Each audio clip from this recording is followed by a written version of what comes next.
नमस्कार दोस्तों, स्वागत है आपका आपके अपने YouTube चैनल हिंदी श्री पे। हम सभी आचार्य रामचंद्र शुक्ल के इतिहास का वाचन कर रहे हैं। पीछे की कक्षा को आप प्लेलिस्ट पर जाकर देख सकते हैं और चैनल को सब्सक्राइब कर लीजिए ताकि आपके कोई भी एक क्लास मिस ना होने पाए और आप धीरे धीरे करके जो शुक्ल जी के इतिहास का है, जो पुस्तक है उसका वाचन पूरा सुन पाएँ और कई बार इसके रिवीजन से आप इसे आत्मसात कर पाएँ।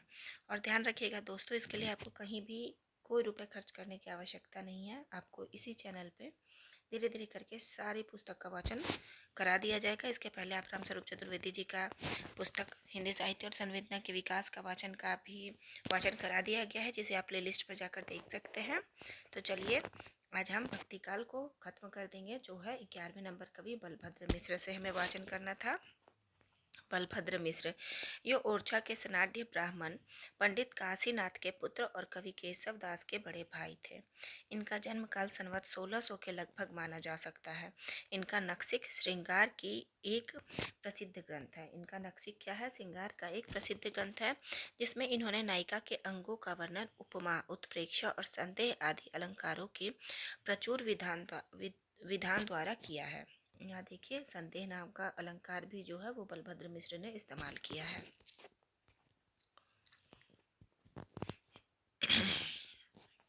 आगे आते हैं। ये केशव दास जी के समकालीन या पहले के उन कवियों में थे जिनके चित्त में रीति के अनुसार काव्य रचना की प्रवृत्ति हो रही थी। कृपाराम ने जिस प्रकार रस रीति का अवलंबन कर नायिकाओं का वर्णन किया है, उसी प्रकार बलभद्र नायिका के अंगों का एक स्वतंत्र विषय बनाकर चले थे। इनका रचना काल संवत 1640 के पहले माना जा सकता है। रचना इनकी बहुत प्रौढ़ और परिमार्जित थी। बलभद्र मिश्र जी की रचना प्रौढ़ और परिमार्जित थी। इससे अनुमान होता है कि नक्सिक के अतिरिक्त इन्होंने और पुस्तकें भी लिखी होंगी। संवत 1891 में गोपाल कवि ने बलभद्र कृत नक्सक की एक टीका लिखी थी। टीका किसने लिखी थी? गोपाल कवि ने। और उनकी एक ही रचना नक्सिक पहले भी बताई गई है, अभी भी बताई जा रही है, जिसमें उन्होंने बलभद्र कृत 3 और ग्रंथों का उल्लेख किया है: बलभद्री व्याकरण, हनुमान नाटक और गोवर्धन सतसई टीका। पुस्तकों की खोज में इनका दूषण विचार महत्वपूर्ण है। ये रचना दूषण विचार नाम का एक बलभद्र मिश्र का दूषण विचार है। तो नाम का एक और ग्रंथ मिला है जिसमें काव्य दोषों का निरूपण है। नखसिक के 2 कवित्व उद्धृत किए जाते हैं। क्या? नखसिक के 2 कवित्व उद्धृत किए जाते हैं। देखिए, पाटल नयन कोकनद कैसे दल दो, बलभद्र बासर उनिधि लखी बाल में, शोभा के सरोवर में बाड़ाव की आभा कैंधो, देवधुनि भारती मिली है पुण्य काल में, काम कैवरत कैंधो नासिकर उडुपो बैठो, खेलत शिकार तरुण के मुख ताल में, लोचन सितासित में लोहित लकीर, मानो बांधो जुग मीन लाल रेशम की डोर में, मरे कत के सूत केंधो पन्नग के पूत अति राजत अभूत तम राज कैसे तार है, मख तुल ग्रुन ग्राम शोभित सरस श्याम काम मृग कानन के कुहू के कुमार हैं, कोप की किरण के जल जनाल नील तंतु उपमा अनंत चारु चंवर सिंगार है, कारे सट कारे भिंजे सौंधो सो सुगंधा बास, ऐसे बल भद्र नव बाला तेरे बार हैं। अब आते हैं जमाल। ये भारतीय काव्य परंपरा के पूर्ण परिचित कवि कोई सहृदय मुसलमान कवि थे। जो जमाल थे वो भारतीय काव्य परंपरा के पूर्ण परिचित, मतलब वो भारतीय काव्य परंपरा से पूरी तरह से परिचित थे। मैं यहाँ शायद के पढ़ दी, तो ये है जो जमाल थे भारतीय काव्य परंपरा से पूरी तरीके से परिचित थे। कोई सहृदय मुसलमान कवि थे जिनका रचना काल संवत 1627 अनुमान किया जाता है। इनके नीति और श्रृंगार के दोहे राजपूताने की ओर बहुत जनप्रिय थे। कहाँ? राजपूताने की ओर नीति और श्रृंगार के दोहे बहुत जनप्रिय थे, मतलब जन जन के लोगों में प्रिय थे।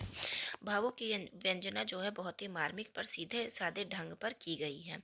इनका कोई ग्रंथ तो नहीं मिलता, पर कुछ संग्रहित दोहे मिलते हैं। सहृदयता के अतिरिक्त इनमें शब्द क्रीड़ा की निपुणता भी थी। इससे उन्होंने कुछ पहेलियां भी अपने दोहों में रखी हैं। कुछ नमूने दिए जाते हैं। पूनम चांद कुसुम्भ रंग नदी तीर द्रुम डाल, रेत भीत भूष लिपने ऐथिर नहीं जमाल, रंग जचोल मजिठ का सत्य वचन प्रतिपाल, पाहन रे करु करम गत ऐ किमी मिटे जमाल। जमाल ऐसी प्रीति कर जैसी केस कराए, कै काला कै उजला जब तब सिर सिउ जाए, मनसा तो गाहक भय नैना भय दलाल, दानी बसत बेचे नहीं किस विधा बने जमाल। बालपने धौला भया तरुणापने भया लाल, वृद्धपने काला भया कारण कौन जमाल, कामिक जावक रंग रचियो दमकत मुकता कोर, इम हंसा मोती तजे इम जुग लिए चकोर। अब आते हैं 13वें नंबर के प्रसिद्ध कवि हैं केशवदास।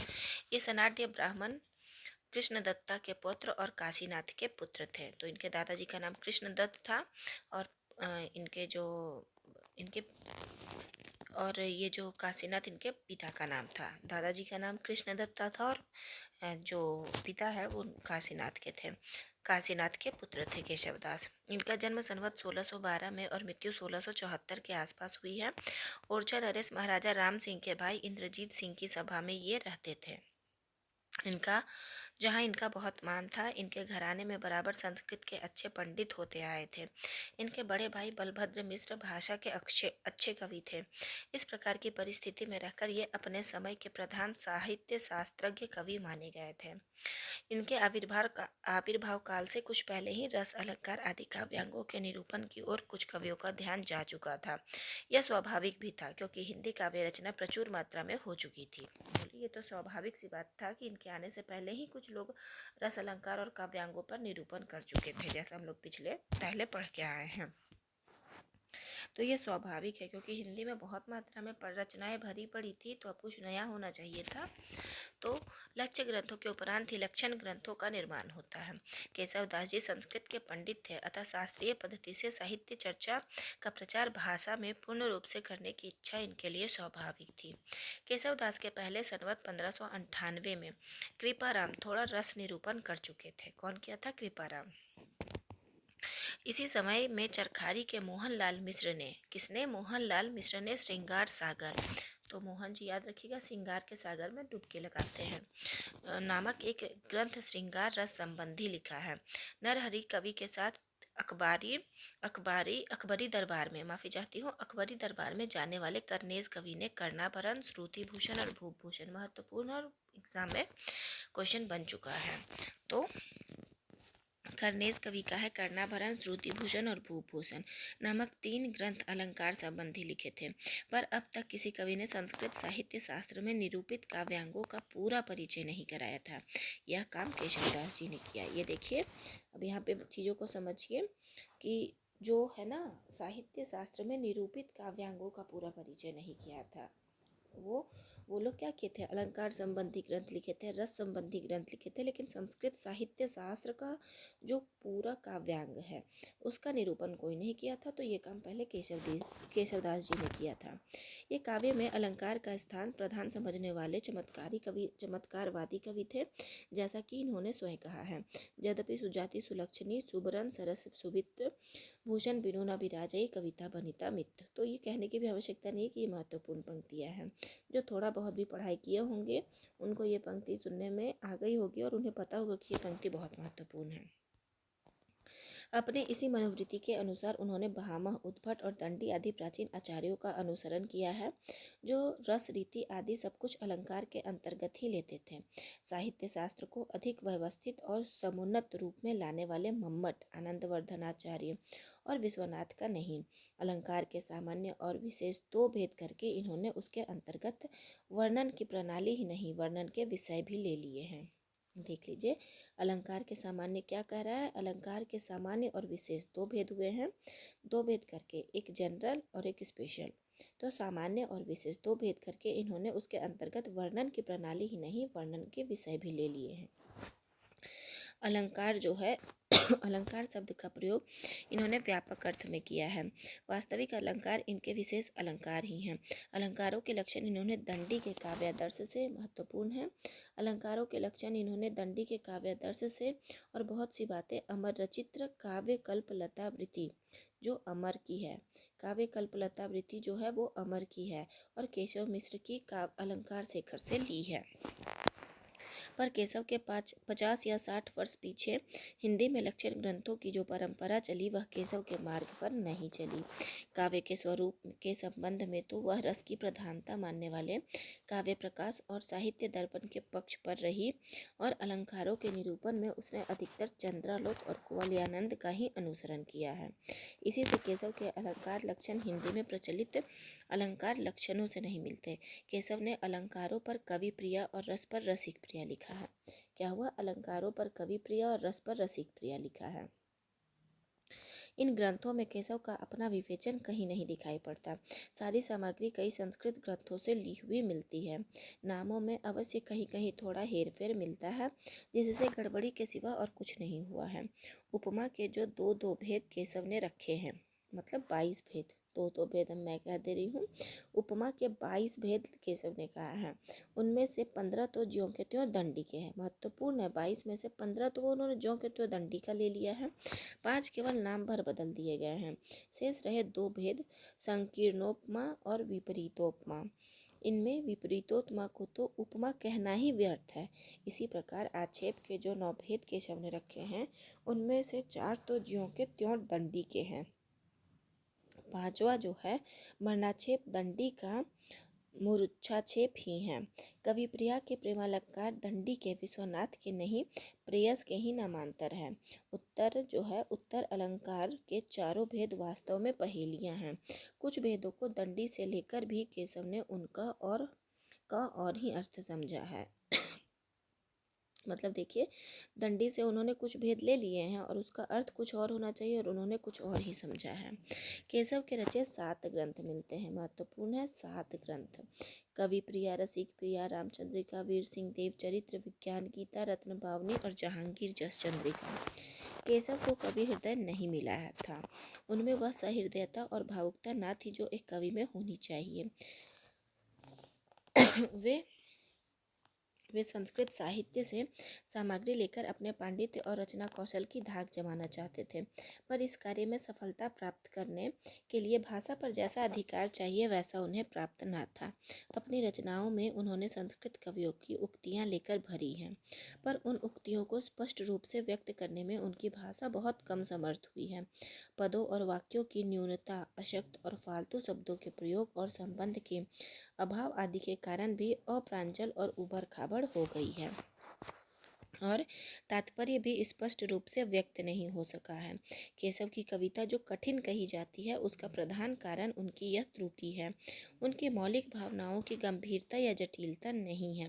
रामचंद्रिका में प्रसन्न राघव, हनुमान नाटक, अनर्घ राघव, कादम्बरी और नैषधा की बहुत सी उक्तियों का अनुवाद करके रख दिया गया है। कहीं कहीं अनुवाद अच्छा न होने के कारण उक्ति विकृत हो गई है। जैसे प्रसन्न राघव के प्रियतम पदैरंग किताम्भ भूमि भागान का अनुवाद प्यो पदप पंकज ऊपर करके केशव ने उक्ति को एकदम बिगाड़ डाला है।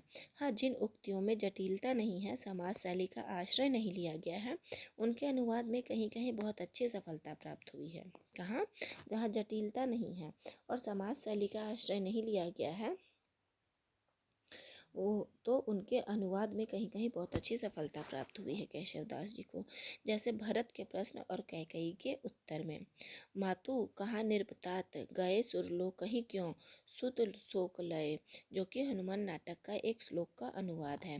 केशव ने 2 प्रबंध काव्य लिखे हैं। महत्वपूर्ण है, 2 प्रबंध काव्य लिखे, वीर सिंह देव चरित्र और रामचंद्रिका। पहला तो काव्य ही नहीं कहा जा सकता, इसमें वीर सिंह का चरित्र तो थोड़ा है, दान लोभ आदि का संवाद भी भरे हैं। रामचंद्रिका अवश्य एक प्रसिद्ध ग्रंथ है, पर यह समझ रखना चाहिए कि केशव उक्ति वैचित्र या शब्द क्रीड़ा के प्रेमी थे। जीवन के नाना गंभीर और मार्मिक पक्षों पर उनकी दृष्टि नहीं थी, अतः वे मुक्तक रचना के ही उपयुक्त थे, प्रबंध रचना के नहीं। महत्वपूर्ण है, वे जो है मुक्तक रचना के ही उपयुक्त थे, प्रबंध रचना के नहीं थी। जो उनके जीवन के गंभीर और मार्मिक पक्ष की दृष्टि उनकी नहीं थी, तो ये मुक्तक रचना के लिए उपयुक्त बात थी, और लेकिन प्रबंध के लिए नहीं। प्रबंध पटुता उनमें कुछ भी न थी। प्रबंध काव्य के लिए 3 बातें अनिवार्य है, महत्वपूर्ण है। शुक्ल जी के अनुसार प्रबंध काव्य के लिए 3 बातें अनिवार्य हैं: संबंध निर्वाह, कथा के गंभीर और मार्मिक स्थलों की पहचान, और दृश्यों की स्थानगत विशेषता। ठीक है। अगर संबंध निर्वाह का अर्थ है कि अगर हम जिस टॉपिक पे सोच रहे हैं कि इस पे हम प्रबंध काव्य लिखेंगे, तो उससे संबंधित हमको चीज़ें निर्वाह करनी रहेगी।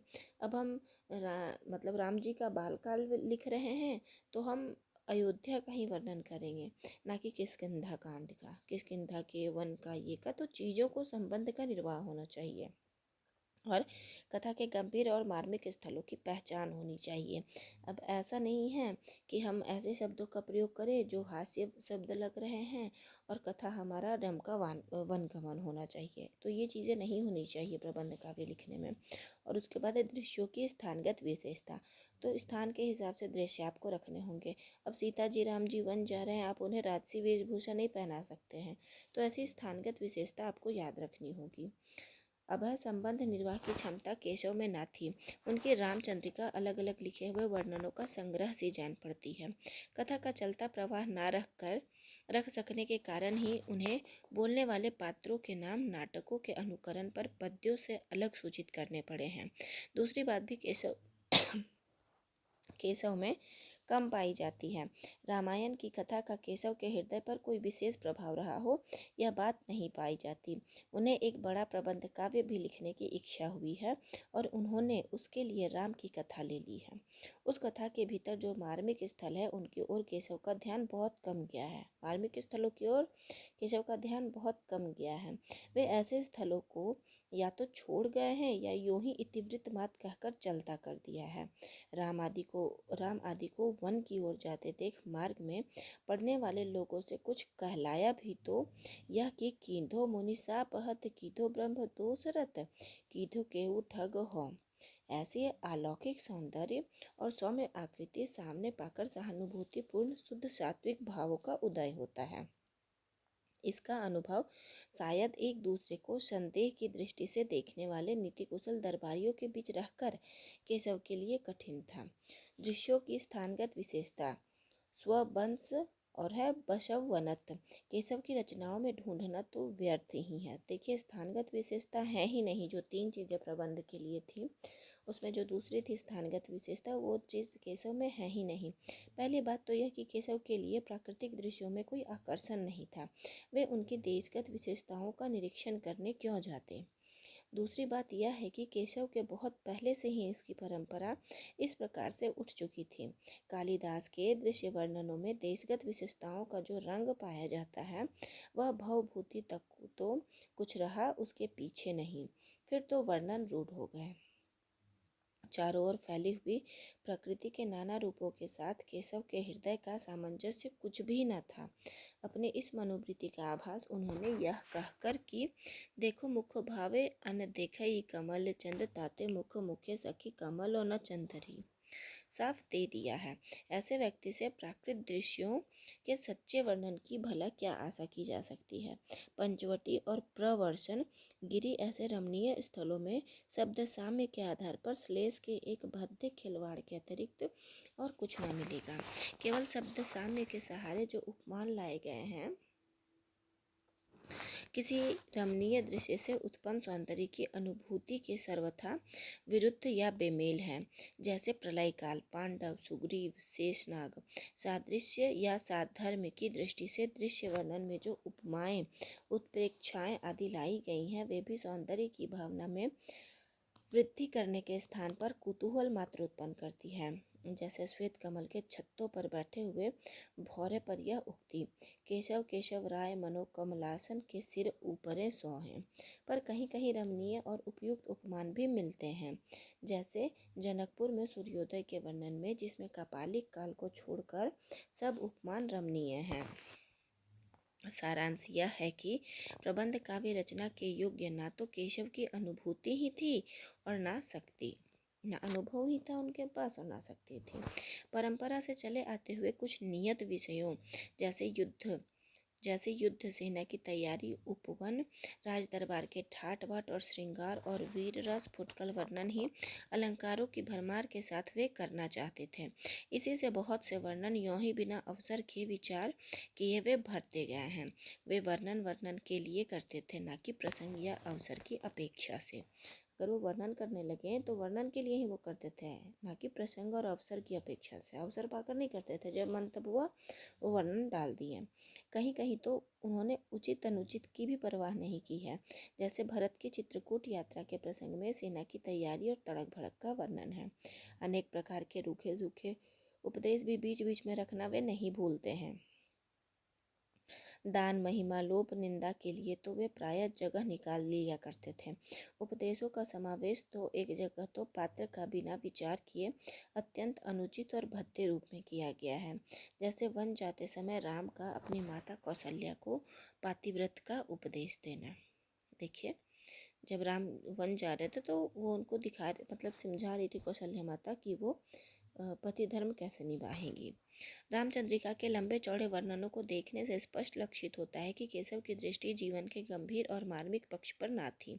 उनका मन राजसी ठाट बाट, तैयारी, नगरों की सजावट, चहल पहल आदि के वर्णन में ही विशेषता लगता था।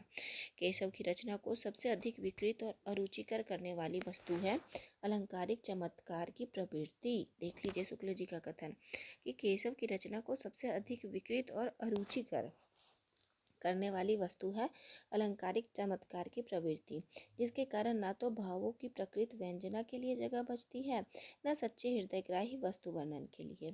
पद दोष, वाक्य दोष आदि तो बिना प्रयास जगह जगह मिल सकते हैं। कहीं कहीं उपमान भी बहुत हीन और बेमेल हैं। जैसे राम की वियोग दशा का वर्णन में यह वाक्य, बासर की संपत्ति उलुक ज्यों न चितवत। रामचंद्रिका में केशव को सबसे अधिक सफलता हुई है संवादों में। महत्वपूर्ण है। अभी तक नेगेटिव ही कह रहे थे, अभी आए हैं कि सबसे अधिक सफलता अगर मिली है तो वो है संवादों में। इन संवादों में पात्रों के अनुकूल क्रोध, उत्साह आदि की व्यंजना भी सुंदर है। जैसे राम लक्ष्मण पारशुराम संवाद और लवकुश के प्रसंग का संवाद, तथा वाक्पटुता और राजनीति के दांवपेच का आभास भी प्रभावपूर्ण है। उनका रावण अंगद संवाद तुलसी के संवाद से कहीं अधिक उपयुक्त और सुंदर है। महत्वपूर्ण है। तुलसी शुक्ल जी के सबसे फेवरेट कवि हैं, सबसे प्रिय कवि हैं, और यहाँ केशव दास की इतनी बुराई करने के बाद शुक्ल जी कह रहे हैं उनका रावण अंगद संवाद जो है वो तुलसी के संवाद से कहीं अधिक उपयुक्त और सुंदर है। रामचंद्रिका और कवि प्रिया दोनों के रचनाकाल कवि ने 1658 दिया है, केवल मास में अंतर है। रसिक प्रिया संवत 1448 की रचना है, जो प्रौढ़ है, यानी कि रचना प्रौढ़ है। उदाहरणों में चतुराई और कल्पना से काम लिया गया है और पद विन्यास भी अच्छे हैं। इन उदाहरणों में वाग्वैदग्ध्य के साथ साथ सरसता भी बहुत कुछ पाई जाती है। विज्ञान गीता संस्कृत के प्रबोध चंद्रोदय नाटक के ढंग पर है। देख लीजिए, विज्ञान गीता जो है इनका प्रबोध चंद्रोदय नाटक के ढंग पर है। तो प्रबोध का चंद्रोदय कब होगा? जब उसको विज्ञान गीता का विज्ञान पता होगा, तब प्रबोध का चंद्रोदय होगा। रतन बावनी में इंद्रजीत के बड़े भाई रतन सिंह की वीरता का छप्पइयों में अच्छा वर्णन है। यह वीर रस का अच्छा काव्य है। केशव की रचना में सुर, तुलसी आदि किसी सरसता और तन्मयता, माफ़ी चाहती हूँ, चाहे ना हो, पर काव्यांगों का विस्तृत परिचय कराकर उन्होंने आगे के लिए मार्ग खोला है। कहते हैं कि वे रसिक जीव थे। कौन? केशवदास जी। एक दिन बुढ़े होने पर किसी कुएं पर बैठे थे। वहाँ स्त्रियों ने बाबा कहकर संबोधन किया। इस पर उनके मुंह से यह दोहा निकला, केशव केसनी अस करी, बैर हूँ जस न कराही, चंद्र बदनी मृग लोचनी, बाबा कही कही जाही। केशव दास की रचना के कुछ उदाहरण नीचे दिए जाते हैं। जौहों कहो रहिए तो प्रभुता प्रकट होती, चलन कहो तो हितहानि नहीं सहनो, भावों सो करहूँ तो उदास भाव प्राणनाथ, साथ ले चलहूँ कैसे लोक लाज बहनो।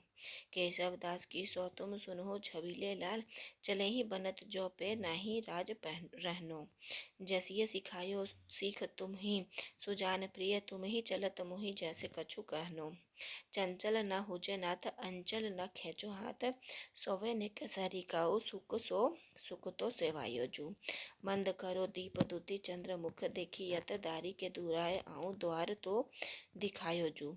मृग जमा राल बाल बाही रे बिडारी देऊं भायो तुम्हें केसवसो मोहु मन भायो जू। छल के निवास ऐसे वचन विलास सुनी सौ गुण सूरत होते श्याम सुख पायो जू। कैठा बसो नरकासुर सो पल में मधुसो मुर सो जिन मारेयो। लोक चतुर्दश रक्षक केशव पुरन वेद पुराण विचारियो। श्री कमला कुच कुमकुन मंडन पंडित देव अदेव निहारियो। सोकर मांगन को बलि पे करता हूँ न करतार प्रसारियो। ये रामचंद्रिका से था।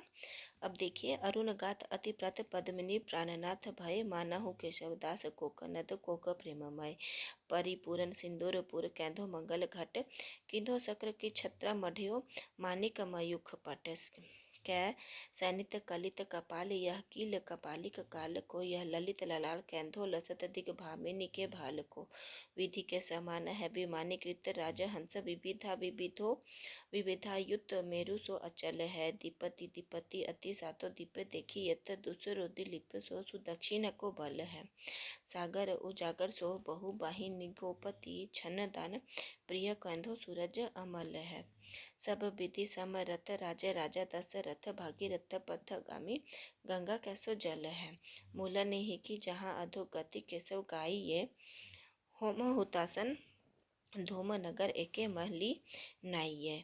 दुर्गति दुर्गन ही जो कुटिल गति सरी तने ही में श्रीफल को अभिलाष प्रकट कवि कुल के जीवे।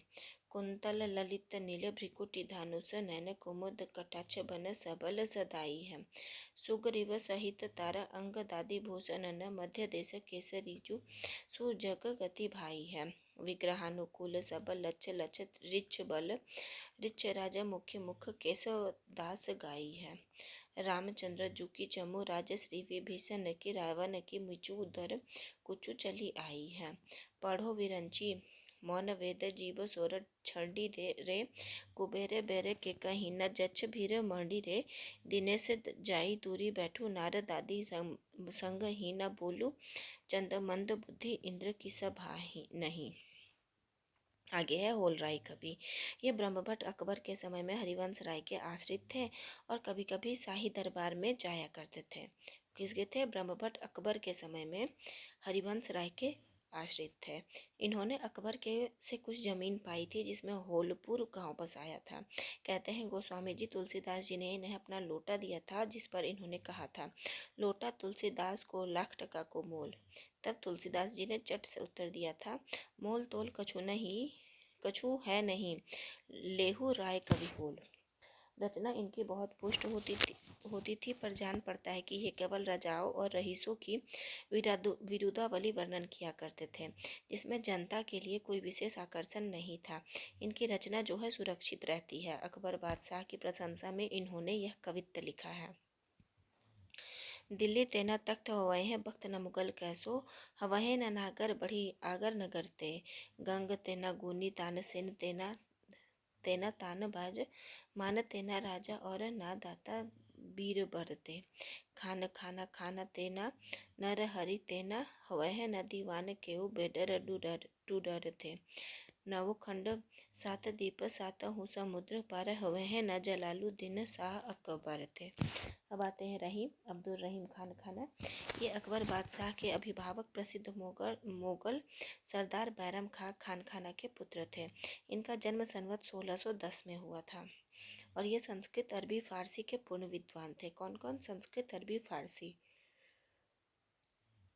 के पूर्ण विद्वान थे और हिंदी काव्य में पूर्ण मर्मज्ञ कवि थे। ये दानी और परोपकारी ऐसे थे कि अपने समय के कर्ण माने जाते थे। इनकी दानशीलता हृदय की सच्ची प्रेरणा के रूप में थी। कृति की कामना से उसका कोई संपर्क न था। इनकी सभा विद्वानों और कवियों से सदा भरी रहती थी। गंग कवि को इन्होंने एक बार 36 लाख रुपए दे डाले थे। अकबर के यहाँ में ये प्रधान सेनानायक और मंत्री थे और अनेक बड़े बड़े युद्धों में भेजे गए थे। ये जहांगीर के समय तक वर्तमान रहे थे। याद रखिएगा, जहांगीर के समय तक वर्तमान रहे थे और लड़ाई में धोखा देने के अपराध में एक बार जहांगीर के समय इनकी सारी जागीर जब्त हो गई और कैद कर लिए गए थे। कैद से छूटने पर इनकी आर्थिक अवस्था कुछ दिनों तक बड़ी हीन रही, पर जिस मनुष्य ने करोड़ों रुपए दान दिए हैं, जिसके यहाँ कोई एक विमुख न लौटा, उसका पीछा याचकों से कैसे छूट सकता था। अपनी दरिद्रता का दुख वास्तव में इन्हें उसी समय होता था जिस समय इनके पास कोई याचक जा पहुंचता और उसकी यथेष्ट सहायता नहीं कर सकते थे। अपनी अवस्था के अनुभव की व्यंजना इन्होंने इस दोहे में की है। तभी लो जीबो भलो देबो होय न धीम, जग में रहिबो कुचित गति उचित न होय रहीम। संपत्ति के समय में जो लोग सदा घेरे रहते थे, विपद आने पर उनमें से अधिकांश किनारा खींचते हैं, इस बात का द्योतक या दोहा है। ये रहीम दर दर फिरे मांगी मधुकरी खाही, यारो यारी छाड़ ये अब रहीम वे नाही। अब है कहते हैं कि इसी दीन दशा में इन्हें एक याचक ने आ घेरा। उन्होंने यह दोहा लिखकर उन्हें रीवा नरेश के पास भेजा। चित्रकूट में रमी रहे रहीमन अवध नरेश, जा पर विपदा परती है सो आवत यही देश। रीवा नरेश ने उस याचक को 1 लाख रुपए दिए। याद रखिएगा, 1 लाख रुपए मिला है। गोस्वामी तुलसीदास जी से भी इतना बड़ा स्नेह था। ऐसी जनश्रुति है कि एक बार एक ब्राह्मण अपनी कन्या के विवाह के लिए धान न होने से घबराया हुआ गोस्वामी जी के पास आया। गोस्वामी जी ने उसे रहीम के पास भेजा और दोहे की यह पंक्ति लिखकर दे दी। सुरतीय नरतीय नागतीय यह चाहत सब कोई।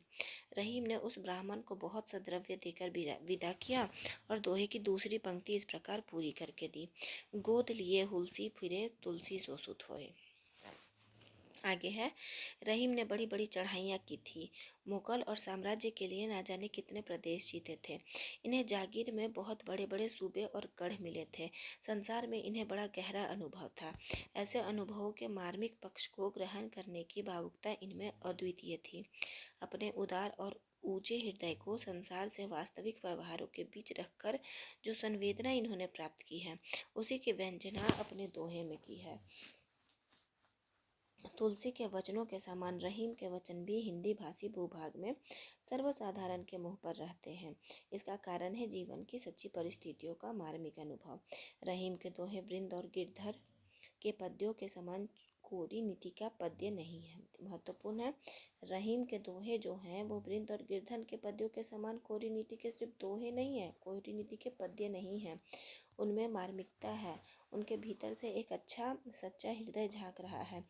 जीवन के सच्ची परिस्थितियाँ के मार्मिक रूप को ग्रहण करने की क्षमता जिस कवि में होगी, वही जनता का प्यारा कवि होगा। रहीम का हृदय जो है, द्रवीभूत होने के लिए कल्पना की उड़ान की अपेक्षा नहीं रखता था। वह संसार के सच्चे और प्रत्यक्ष व्यवहारों में ही अपने द्रवीभूत होने के लिए पर्याप्त स्वरूप पा जाता था। बरबेनाई का भेद में भी जो मनोहर और छलकते हुए चित्र हैं, वे भी सच्चे हैं। कल्पना से के झूठे खेल नहीं हैं। उनमें भारतीय प्रेम जीवन की सच्ची झलक है। भाषा पर तुलसी का साधिकार हम रहीम का ही भी पाते हैं। यानी जैसा तुलसी था वैसा रहीम का भी था। ये ब्रज अवधि पश्चिमी और पूर्वी दोनों काव्य भाषाओं का समान कुशल थे। बरबेनाई का भेद बड़ी सुंदर अवधि भाषा में है। इनकी उक्तियाँ ऐसी लुभावनी है कि बिहारी आदि परवर्ती कवि भी तो बहुतों का अपहरण करने का लोभ न रोक सके। यद्यपि रहीम सर्वसाधारण में अपने दोहों के लिए प्रसिद्ध हैं, पर इन्होंने बरवे कवित सवैया सोरठा पद सब में थोड़ी बहुत रचना की है। रहीम के देहावसान सनमत 1682 में हुआ है। अब तक इनके निम्नलिखित ग्रंथ सुने जाते थे: रहीम दोहावली या सतसही, बरबेनाई का भेद, श्रृंगार, सोरठ, मदनाष्टक, रास पंचाध्यायी। पर भरतपुर के श्रीयुत पंडित मयाशंकर जी याज्ञिक ने इनकी और भी रचनाओं का पता लगाया है, जैसे नगर शोभा, फुटकल बरवे, फुटकल कवित सवैये। रहीम का एक पूरा संग्रह रहीम रत्नावली के नाम से निकाला है। कहा जा चुका है कि ये कई भाषाओं और विद्याओं में पारंगत थे। इन्होंने फारसी का एक दीवान भी बनाया था और वाक़यात बाबरी का तुर्की से फारसी में अनुवाद किया था। किसका? वाक़यात बाबरी का तुर्की से फारसी में अनुवाद किया था। कुछ मिश्रित रचना भी इन्होंने की है। रहीम काव्य हिंदी संस्कृत के खिचड़ी हैं और खेत कौतुकम नामक ज्योतिष का ग्रंथ संस्कृत और फारसी की खिचड़ी है। कुछ संस्कृत श्लोकों की रचना भी ये कर गए हैं। इनकी रचना के कुछ नमूने दिए जाते हैं। सतसही या दोहावली से दुर्दिन परे रहीम का भूलत सब पहचानी, सोच नहीं बितहानी को जो न होए हितहानी। कहू रहीम जनि काहू के द्वार गए पछताए, संपत्ति के सब जात है विपत्ति लबे से जाए। जो रहीम गति दीप की कुल कपूत गति सोय, बारे उजियारे लगे बड़े अंधेरो होय। सर सूखे पंछी उड़े और शरण समाही, दीन मीन बिन पंख के करू कृपा करू रहीम कह जाही। मांगत मुकरी न को गयो के ही न त्याग्यो साथ, मांगत आगे सुख लहियो ते रहीम रघुनाथ। रहीमन वे नर मर चुके जो कहूँ मांगन जाही, उनते पहिले वे मुए जिन मुख निकसत नाही। रहीमन रहिला की भली जो सो पल से चितलाय, परसत मैनो मन मैलो करे सो मैदा जरी जाए। अब है बनाई का भेद से आगे देखिए। भोरही बोली कोयलिया बढ़ावती ताप, घरी एक भरी अलिया रहू चुपचाप। बाहर लेके दियवा बारन जाई, सासू ननद घर पहुँचत देती बुझाई। पिया आवत अंगनैया उठ के लीन, बिसहर चतुर तिरियवा बैठक दिन। लेके सुघर खुरपिया पिया के साथ, छड़बे एक छतरिया बसरत हाथ। पीतम एक सुमिरनिया मोही देई जाहूँ, जेहि जपी तोर बिरहवा करब निबाहूँ। ये मधुराष्टक से था। अब है कलित ललित माला व जवाहिर जड़ा था, चपल चखन वाला चांदनी में खड़ा था। कटी तट बीच मेला पीत सेला नवेला, अली बन अलबेला यार मेरा अकेला। अब आते हैं नगर शोभा से। उत्तम जाति है ब्राह्मणी देखत चित लुभाए, परम पाप पल में हरत परसत वाक्य पाए। रूप रंग रतिराज में छतरानी इतराज, मानो रची बिरंची पाची कुसुम कनक में सान। बनी आई के बैठी रूप की हाट, प्रेम पग तन हेरी के गुरुवे टारती बाट। गर्भ तराजू करती चख बहु मुरी मुस्काती, डांडी मारती बिरह की चिंता चित घट जाती। आते हैं फुटकल कविताओं से। बड़न सुजान पहचान के रहीम कहाँ, जो पे करतार ही न सुख देन हार है। सीतहर सूरज सो नेह कियो याही हित, ताहू पे कमल जारी डारत सुधार है।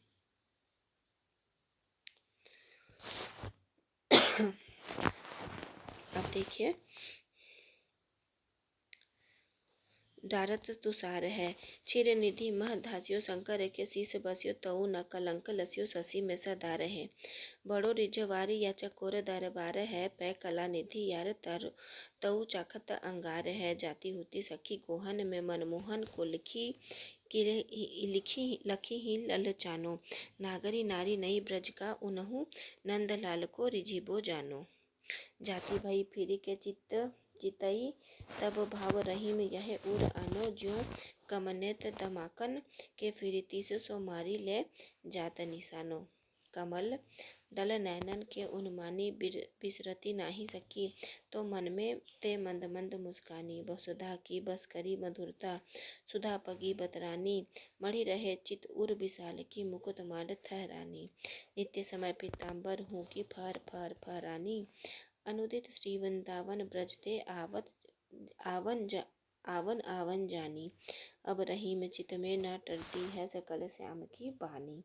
अब ये 16वें नंबर का कवि हम अगली कक्षा में करेंगे। अब हालांकि ज़्यादा बड़ी क्लास नहीं होगी, लेकिन अगर मैं अभी ये सारे का वाचन कर देती हूँ, लगभग 10 से 15 पन्ना और है, तो ज़्यादा क्लास बड़ी तो नहीं होगी, लेकिन वो बोझिल हो जाएगी। तो कृपया धैर्य से बने रहें, और आशा करती हूँ यह वीडियो आपको लाभान्वित करेगी। और आप चैनल को सब्सक्राइब कर लीजिए ताकि एक भी वीडियो आपका मिस ना होने पाए। यह आधार ग्रंथ है दोस्तों, ये पुस्तक। इस पुस्तक को आपको जहन में रखना ही होगा। आप जिस भी शिद्दत से रखें, जिस भी परेशानी के साथ रखें, आपको इसका वाचन अपने मस्तिष्क के में, आपको अपने मन में समाहित करना ही होगा। तो धन्यवाद, धैर्य से बने रहिए मेरे साथ आचार्य शुक्ल के वाचन के लिए।